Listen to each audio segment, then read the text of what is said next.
Workers পার্টির পক্ষ থেকে গত পরশুদিন প্রধানমন্ত্রীর কার্যালয়ে আমাদের স্মারকলিপি প্রদান করেছি। আমরা বলেছি যে বাংলাদেশের সরকার 14 দলীয় সরকার, আমরা যখন 2008 সালে সরকার গঠন করি তখন আমাদের যে 23 দফার দাবি ছিল, দাবির ক্ষেত্রে রাষ্ট্রীয়করণ শিল্পের ক্ষেত্রে কিন্তু আমাদের একটা দৃষ্টিভঙ্গি ছিল। আমরা সরকারের এখন যে পদক্ষেপ, সে পদক্ষেপ আমরা মনে করি 23 দলের জোটের যে অঙ্গীকার, নির্বাচনের পূর্বের যে অঙ্গীকার, সেই অঙ্গীকারগুলো সরকার ভঙ্গ করেছে। আমরা মনে করি এই শিল্প প্রতিষ্ঠানগুলোকে আমাদের বন্ধ থেকে, আমাদেরকে সিদ্ধান্ত থেকে আমাদেরকে পিছানো দরকার। জনস্বার্থে, শ্রমিকদের স্বার্থে, শিল্পের স্বার্থে এই প্রতিষ্ঠানগুলোকে আবার পুনর্বিবেচনা করা উচিত। আমরা এটা বলেছি, এই শিল্পকে শুধু বন্ধ করে আমাদের শিল্পের কোনো উন্নতি হবে না।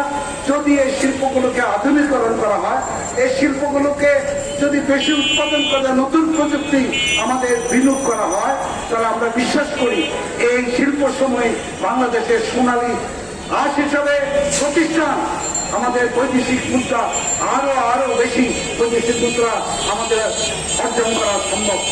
আমরা তার জন্যই গত পরশুদিন প্রধানমন্ত্রীর কাছে আমাদের সেই দাবিসমূহ, আমাদের যে প্রস্তাবনা, সেই প্রস্তাবনা আমরা তাদের কাছে আমাদের উপস্থাপনা করা হয়েছে। আমরা আশা করি সরকার এবং প্রধানমন্ত্রী এই বিষয়টাকে বিবেচনা করবে। দেশের স্বার্থে, জনগণের স্বার্থে, শ্রমিকের বাঁচার মরার যে জায়গা, সেই প্রশ্নে সরকারকে বিবেচনা করা উচিত। এছাড়া আমরা প্রস্তাবনায় এটা উল্লেখ করেছি যে আজকের যে কর্মহারা শ্রমিক যা উপনীত হল, শ্রমিকদের জীবনযাপনের জন্য, শ্রমিকদের বেঁচে থাকার জন্য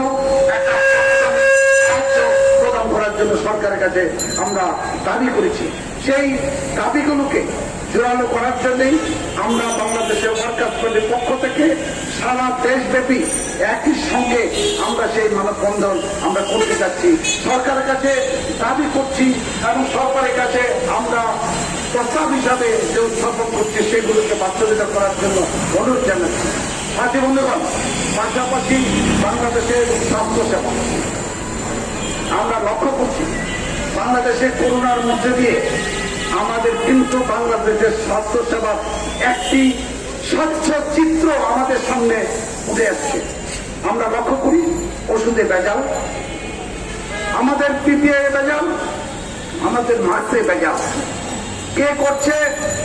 সে টেন্ডার দেওয়া আমাদের অধীনস্থ যে টেন্ডার বাজরা এবং উচ্চতর কর্মকর্তারা সেই বিষয়গুলোকে যথাযথভাবে প্রয়োগ না করে, যথাযথভাবে সরবরাহ না করে, তাদের চায়নার স্যাম্পল লাগিয়ে ডেঞ্জারাস প্রোডাকশন দিয়ে আমাদের নার্স, আমাদের ডাক্তারদের জীবনকেও নিরাপত্তাহীনতা নিয়ে পৌঁছে আসে।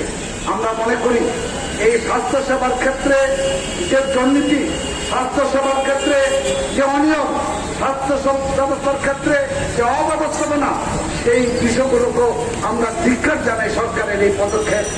এই বিষয়টাকেও আমরা আজকের মানববন্ধনে আমরা তীব্র নিন্দা জানাই সরকারের পদক্ষেপ, সরকারের ব্যবস্থাপনা, তার উদ্যোগ নেওয়ার জন্য দাবি জানিয়ে আমরা আজকে বাংলাদেশের ওয়ার্কার্স পার্টি নারায়ণগঞ্জের জেলা কমিটি আমাদের এই মানববন্ধন অনুষ্ঠান আমরা করছি।